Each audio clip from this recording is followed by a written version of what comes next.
નમસ્કાર. ઉન્નતિ ઓનલાઈન એજ્યુકેશનમાં આપનું હાર્દિક સ્વાગત છે.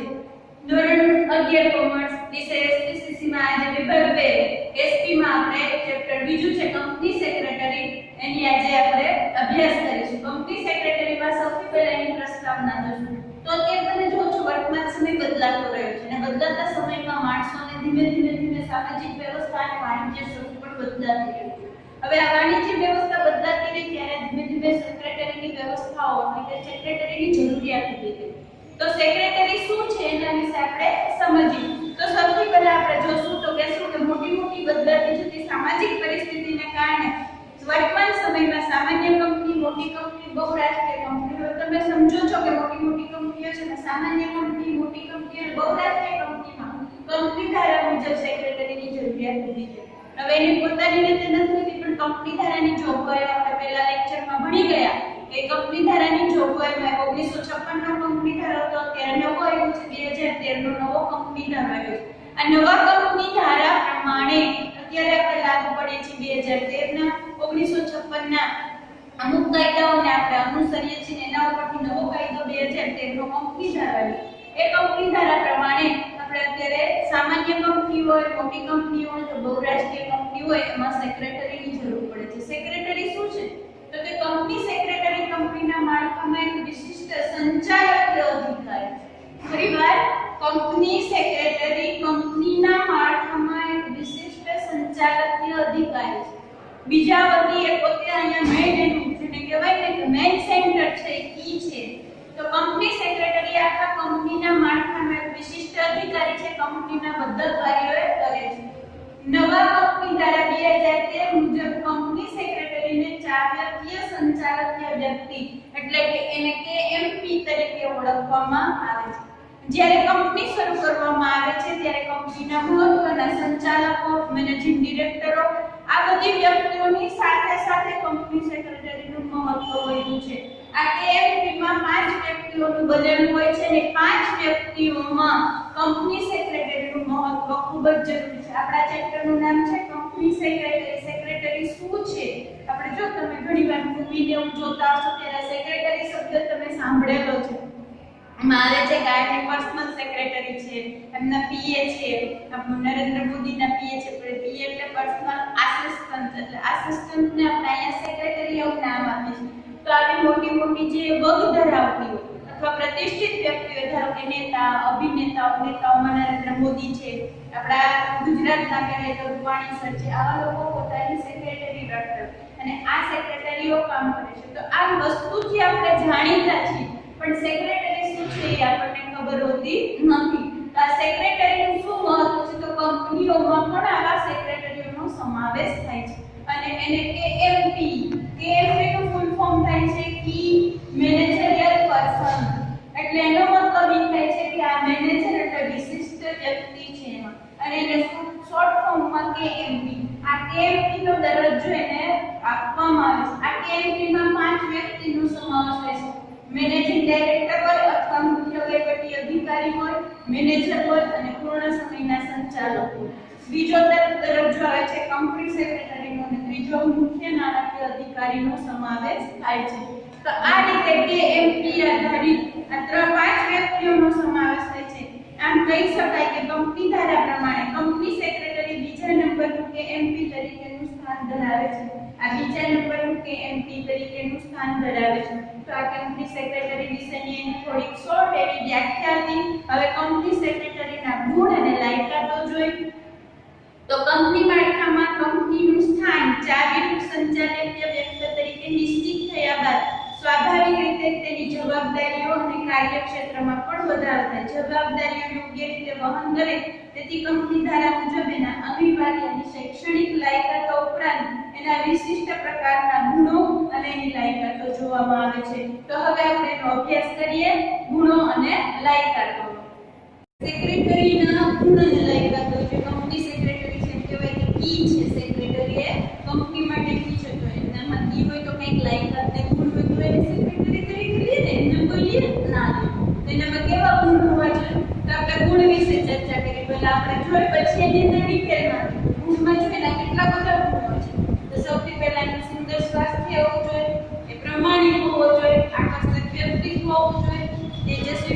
પ્રતિભા હોવી જોઈએ, નિર્ણય શક્તિ હોવી જોઈએ, એમાં વિશ્લેષણ શક્તિ હોવી જોઈએ, ઉત્સાહ હોવો જોઈએ, વફાદારી હોવી જોઈએ, આત્મવિશ્વાસ હોવો જોઈએ, ઊંડી અને ચપળતા હોવી જોઈએ, દીર્ઘ દ્રષ્ટિ અને નેતાગી. આ 12 ગુણ છે એનામાં હોવા જોઈએ સેક્રેટરી. આ શું છે બધું એનો ડિટેલ્સમાં હમણાં આપણે ભણીએ. આ એની લાયકાતો છે.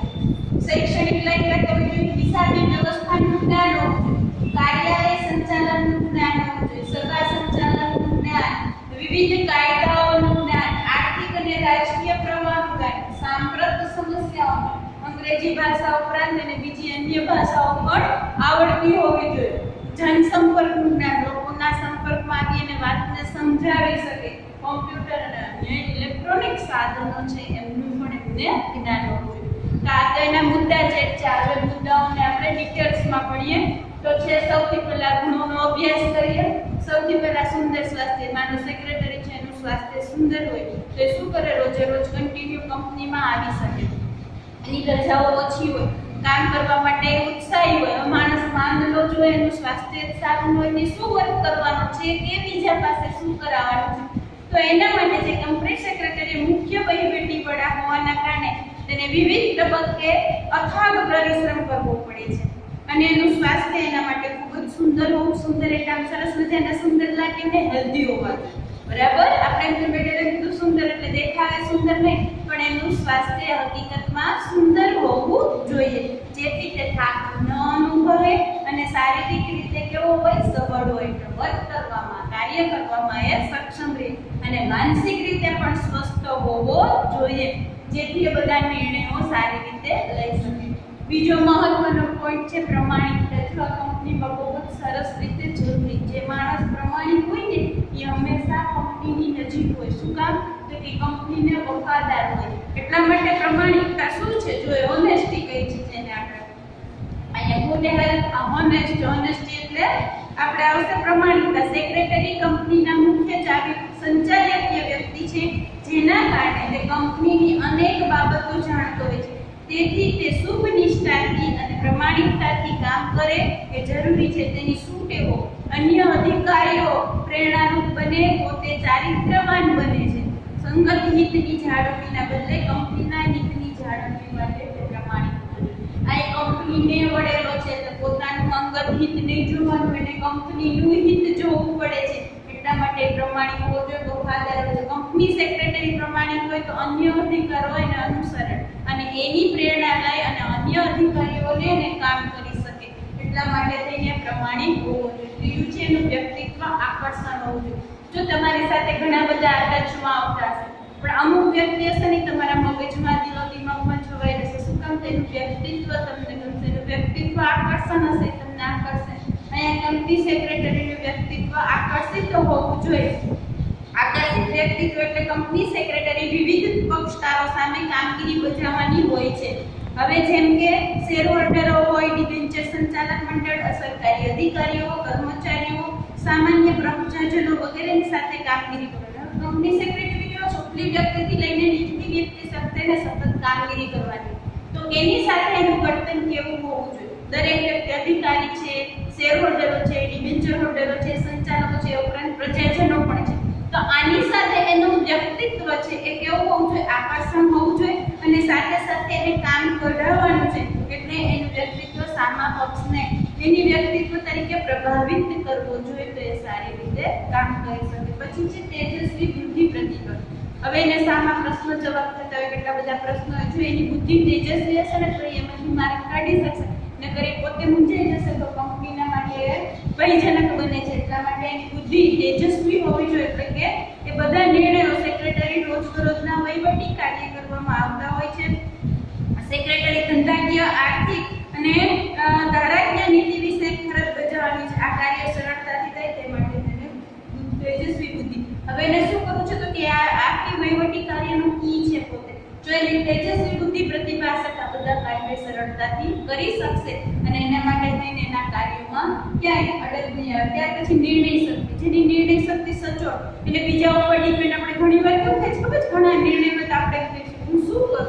આપણે ખાલી એક ડ્રેસ લેવા જઈએ, હાલો 5-6 ડ્રેસ કે 10-15 ડ્રેસ જોડાય આપણે કન્ફ્યુઝ કે હવે શું લઈશું, મને કયું સારું લાગે? તો 10 જણા. અહીંયા આપણી નિર્ણય શક્તિ કે છે. જો આ કંપની સેક્રેટરીની નિર્ણય શક્તિ આપણા જેવી હોય કયું કરવું શું કન્ફ્યુઝ થતા વારે ઘણે તો એ કંપનીના હિતમાં સારું ના ગણાય. એટલે એની નિર્ણય શક્તિ, કારણ કે એ બધાની સાથે જોડાયેલો છે, એની નિર્ણય શક્તિ ત્વરિત નિર્ણય શક્તિ કેવી હોવી જોઈએ તો કે કોઈ પણ બાબતમાં ત્વરિત નિર્ણય કાર્ય કરવાનું હોય છે ને, પરંતુ રોજબરોજના સફળ વહીવટી માટે ઝડપી નિર્ણય શક્તિ જરૂરી છે. જો સેક્રેટરી ઝડપી અને યોગ્ય નિર્ણય લે તો કંપનીના સમય સાધન અને શક્તિનો બચાવ થાય છે. એટલા માટે એની નિર્ણય શક્તિ થોડી વિશ્લેષણ કરવું એટલે કોઈ બાબતને સારી રીતે સમજાવવી, જેને આપણે ઇંગ્લિશમાં કહીએ છીએ એક્સપ્લેન કરવું. તો એક્સપ્લેન કરવું એટલે તમને કોઈ બાબત નથી સમજાતી એને ક્યાં કરવું છે તો કે અધિકારીથી લઈને પ્રજાજનો સુધી કાર્ય કરવાનું. તો આ કાર્ય કરતા કરતા જો એ પોતાની વાતને સારી રીતે સમજાવી શકે કે કોઈ બી કાર્યનું વિશ્લેષણ કરી શકે, જેમ કે તમને ટીચરો વિશ્લેષણ એક ટોપિક હોય છે, પછી હું કેમ મુદ્દામાં ટોપિકમાં કરું છું, તમને બધા ટીચરો રીતે વિશ્લેષણ કરીને સમજાવે એટલે તમને એ વાત બરાબર ઉતરી જાય છે અને તમે સમજી શકો. એવી રીતે વહીવટી કાર્ય કરવા માટે સેક્રેટરી પાસે ઘણા કાર્યો, જો એની વિશ્લેષણ શક્તિ સારી હોય તો એની વાતને સારી રીતે સમજાવી શકશે. એટલે કે સેક્રેટરી કંપની વતી કરારો કરવાના હોય છે, તેના સંદર્ભમાં જુદા જુદા પાસાઓનું વિશ્લેષણ કરવાનું હોય છે. કોઈ વ્યક્તિ પ્રશ્નો ઊભા થાય તો તેની છણાવટ કરવી એટલે યોગ્ય રીતે સમજાવવું. દૂરોગામી પરિણામ, દૂરોગામી એટલે કે સારા પરિણામો ભવિષ્યમાં આવે ને દૂરોગામી પરિણામ આ બધું વિચારીને એને લેવા પડે છે. એટલા માટે એનામાં વિશ્લેષણ ક્ષમતા હોવી જોઈએ. જો કોઈ ખોટા નિર્ણય લેવો જોઈએ તો એ કંપનીનામાં નુકસાનકારક નીકળે છે અથવા કંપની ઉપર ભય ઊભો થાય છે. ત્યાર પછી છે આપણે ઉત્સાહ. કોઈ કામ કરવાનો ઉત્સાહ બતાવે તો તમને કામ કરવાની મજા આવે, પણ એનામાં ઉત્સાહ નહીં. ટીચર આવે કે અરે ભાઈ ઢોકળી ભણવાનું તો આપણે ભણવાની મજા આવે કે આ ટીચર તો જો આવ્યું તો ઉત્સાહ જ નથી. પણ ટીચર ખુદ આવે છે ક્લાસમાં તમને ઉત્સાહથી ભણાવે છે તો તમારામાં શું થાય છે, નવું જાણવાની શીખવાની જિજ્ઞાસા બુદ્ધિ જાગે. એટલા માટે ઉત્સાહી હોવી જોઈએ. જે કંપનીના ઉત્સાહમાં વધારો કરે તો કંપનીનો નફો મળે. ઉત્સાહી હોવો એટલે ઉત્સાહી સેક્રેટરી અન્ય કર્મચારીઓ માટે પ્રેરણારૂપ બને છે, કારણ કે નિરુત્સાહી વ્યક્તિ કામનો બોજ બનાવી દે ને કામનો બોજ વધતો જાય. ઉત્સાહી વ્યક્તિ શું કરે, કામને સરળ કરાવે, નફો મેળવવાની કરે. વફાદારી હોવી જોઈએ તો પેલું છે. તો પછી આપણા ઉપર કંપનીનો ઘણું ધ્યાન, અંગત બાબતો પણ સેક્રેટરી જાણતો હોય છે. જો એ વફાદાર ના હોય તો અંગત એના જે કંઈ છે એ બાદ બધાને આપી દે કે એવું કરે તો કંપની માટે ભય હોય.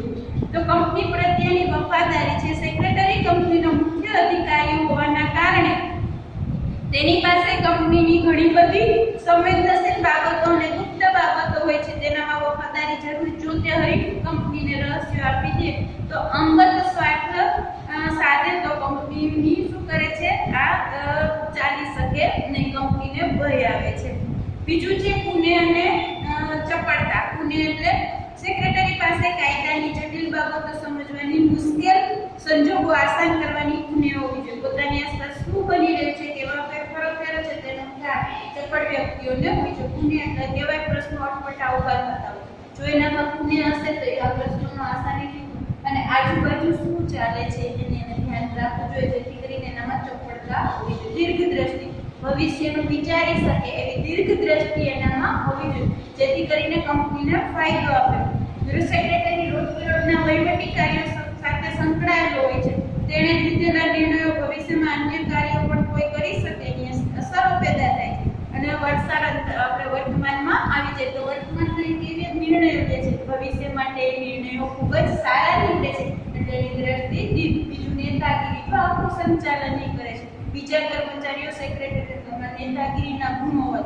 આપણા ક્લાસમાં હોય તો આપણે કેવું એકને મોનિટર બનાવે છે, તેના મોનિટરમાં ગુણ હોય છે, ક્લાસને કંટ્રોલ કરી શકે છે ને. આ બાબત સમજવા માટે કે લખવાની નથી, આ તમને એક્સપ્લેન કરવાનું કારણે તમે મુદ્દાને સમજી શકો. એવી રીતે સેક્રેટરી છે માં નેતાગીરીના ગુણ હોવા જોઈએ. એટલે સેક્રેટરી કંપનીમાં ઊંચો હોદ્દો ધરાવતો જવાબદાર અધિકારી છે. તેના હાથ નીચે ઘણા બધા અધિકારીઓ કાર્ય કરતા હોય છે. તેમની પાસેથી સમયસર ધાર્યું કાર્ય કરાવવાની ક્ષમતા તેનામાં હોવી જોઈએ. આ માટે કાર્યસૂચ પહેલ કરવાની વૃત્તિ, સહકારની ભાવના, સાહસિકતા વગેરે નેતાગીરીના. નેતાને કેવા ગુણ હોય તો પહેલ કરવાની. ઓલા આપણે કેવું તું કેમ એમ નહીં, જે નેતા હોય ને પોતે પહેલ કરે. નેતાગીરીનો પહેલો બીજાએ કરેલી પહેલ ઉપર પોતે આગળ વધે. બીજું શું કરે, સહકાર આ નેતાગીરીના ગુણો છે. તો આટલા ગુણો આપણે એના જોયા. આ ઉપરોક્ત ગુણો ઉપરથી આપણે સમજાય કે સેક્રેટરીના કેવા ગુણો હોવા જોઈએ. હવે એની લાયકાત, બરાબર. હવે એની લાયકાતો આપણે જોશું. તો કંપનીની લાયકાતોમાં શૈક્ષણિક, હિસાબી, કાર્યાલયની, સભા સંચાલનનો, વિવિધ કાયદાઓનું, આર્થિક રાજકીય પ્રમાણનું, સાંપર્ક સમસ્યા, ભાષાઓનું જ્ઞાન, એ ઉપરાંત જનસંપર્ક અને કોમ્પ્યુટર કે ટેલિકોમનું જ્ઞાન. હવે આને આપણે જોઈજો. લાયકાત આ ગુણ કહેવાય. લાયકાત બેમાં ડિફરન્સ સમજવા માટે મેં 4 ટાઈપો છે. ગુણો એની લાયકાત નથી. ગુણો એટલે સામાન્ય રીતે એનામાં જે કઈ આ હોય એ, અને લાયકાત એટલે શું? તો કે શૈક્ષણિક લાયકાત ને બધી એને લાયકાતો કહેવાય. તો હવે આપણે એને લાયકાતો વિશે ભણીએ. સેક્રેટરીની લઘુત્તમ લાયકાત કંપની ધારામાં જણાવે, પણ સેક્રેટરી પાસે આના કરતા વધુ લાયકાતો હોય તો સેક્રેટરી તરીકે યશસ્વી ફરજ બજાવી શકે. આ બાબતો આપણે શીખ્યા. હવે શિક્ષણ તાલીમ મેળવજો. સૌથી પહેલા તો તમે ગમે ત્યાં જાઓ તો તમારી શૈક્ષણિક લાયકાત હોય. માત્ર શૈક્ષણિક લાયકાત માટે તમે સીએ છો કે તમે ટીચર માટે બીએડ છો કે એટલી લાયકાત પૂરતી નથી હોતી. એ ઉપરાંત પણ બધી અન્ય લાયકાતો જોવામાં આવે. તો સૌથી પહેલા એના કંપની ધારા પ્રમાણે એ શૈક્ષણિક રીતે લાયકાતો હોય અને ડિગ્રી મેળવેલી હોય. બીજું હિસાબી વ્યવસ્થાનું જ્ઞાન. તો શૈક્ષણિક લાયકાતમાં સેક્રેટરી પાસે institute of company secretary of ઇન્ડિયાનું પ્રમાણપત્ર હોવું જોઈએ. લીટી કરી નાખજો તમારી બુકમાં. સેક્રેટરી પાસે institute of company secretary of ઇન્ડિયાનું સર્ટિફિકેટ હોવું જોઈએ. બીજી રીતે કહીએ તો કંપની ધારાના જોગવાઈ મુજબ એ સેક્રેટરી હોવો જોઈએ. આ ઉપરાંત કાયદાની ડિગ્રીઓ અને દસ્તાવેજો બનાવવા અંગે કરાર અને પડતરના એની પાસે મદદરૂપ રહેશે. એની પાસે કાયદાકીય ડિગ્રી હોવી જોઈએ. બીજું હિસાબી વ્યવસ્થાનું જ્ઞાન હોવું જોઈએ. હિસાબી વ્યવસ્થા કંપનીના હિસાબો વ્યવસ્થિત રીતે રખાય, કાયદા મુજબ રખાય અને સમયસર ઓડિટ થાય તે તેની ફરજ છે. આ જે શેર હોલ્ડરો સમક્ષ વાર્ષિક હિસાબો રજૂ કરી શકાય. આ બધું ત્યારે શક્ય બને જ્યારે કંપની સેક્રેટરીને હિસાબનું જ્ઞાન હોય. એટલા માટે ઓડિટ ક્યારે કરવું એ બધું હિસાબી જ્ઞાન એને હોય તો એ શેર હોલ્ડરો સામે આખે પોતાનું કંપનીનું કાયદાકીય માળખું, હિસાબીય માળખું કાયદાકીય રીતે રજૂ કરી શકે. કાર્યાલય સંચાલનનો અનુભવ. હવે કાર્યાલયની માટે શું કરવાનું હોય છે ને? તો કે કાર્યાલયનો વડો સેક્રેટરી છે. કાર્યાલયનો વડો જે છે માટે એને આનું જ્ઞાન તો ખાસ હોવું જોઈએ. કાર્યાલયના કાર્યોની ફાળવણી માટે જુદા જુદા હિસાબો વચ્ચે સંકલન સાધવા માટે તેની પાસે કાર્યાલય સંચાલનનું જ્ઞાન આવશ્યક છે. એટલું જ નહીં, રોજબરોજના કાર્યાલય સંચાલનના ઉભા થતા પક્ષોનો ઉકેલ લાવવા માટે ઓફિસ સંચાલનનું જ્ઞાન. આ કાર્યાલયમાં કઈ પ્રશ્નો ઉભા થાય, જો કાર્યાલયની માહિતી જ ન હોય, ઓફિશિયલી માહિતી ન હોય તો એ લોકો શું કરે? સંચાલન સારી રીતે કરી શકે નહીં. એટલા માટે આ જ્ઞાન હોવું એને ખૂબ જ જરૂરી. સભા એને બોલાવવાની હોય છે પહેલા, આ સભા સંચાલનનું જ્ઞાન પણ એની પાસે હોવું જોઈએ. કંપની સેક્રેટરીએ સંચાલન મંડળની, શેર હોલ્ડરની, ડિબેન્ચર હોલ્ડરની, લેણદારોની સભાઓ ભરવાની હોય છે. આ સભા ભરતા પહેલા, સભા દરમિયાન અને સભા પછી જુદી જુદી ફરજો બજાવવાની, જેમ કે સભા બોલાવવાની, નોટિસ આપવી, એજન્ડા તૈયાર કરવો, મિનિટ્સ લખવી, કોરમ અને પ્રોક્સી અંગેની જોગવાઈઓનું પાલન થશે કે નહીં. સભા શું છે એ તમને લોકો માટે નવું છે. તો જો કંપની સંચાલનના કોઈ પણ નિર્ણય લેવાય પહેલા સભા બોલાવવામાં. સભા એટલે આપણે જે જાહેર સભાઓ કરીએ છીએ એવી નથી હોતી. આ સભાઓ બોલાવી એની નોટિસ આપવાની. સભામાં કયા કાર્યો થયા છે એની નોટિસ રાખવી. એ ઉપરાંત એને શું કહી દેવું? જમીનગીરી કાયદાઓની જે કઈ વ્યવસ્થિત જાણકારી કરવાની. સભા ભરતા પહેલા એનો એજન્ડો આપણે કે જો કોઈ કાર્યક્રમ કરવાનો તો આપણે કાર્યસૂચિ બનાવી. એવી રીતે કોઈ વ્યક્તિ આમાં ગેરહાજર હોય તો પ્રોક્સીની પણ એને વ્યવસ્થા કરવાની. અને પ્રોક્સી તરીકે કોઈ વ્યક્તિ આવેલી છે એનું નામ પણ એમાં એને નોંધવાનું હોય છે. તો આ બધી પછી એની કેટલી મિનિટ્સ લેવી, એની કોરમ કેટલું કરવું, આ બધી જોગવાઈઓનું એને જ્ઞાન હોવું જોઈએ તો એ સભાનું સંચાલન સારી રીતે કરી શકે. પછી વિવિધ કાયદાઓનું જ્ઞાન છે.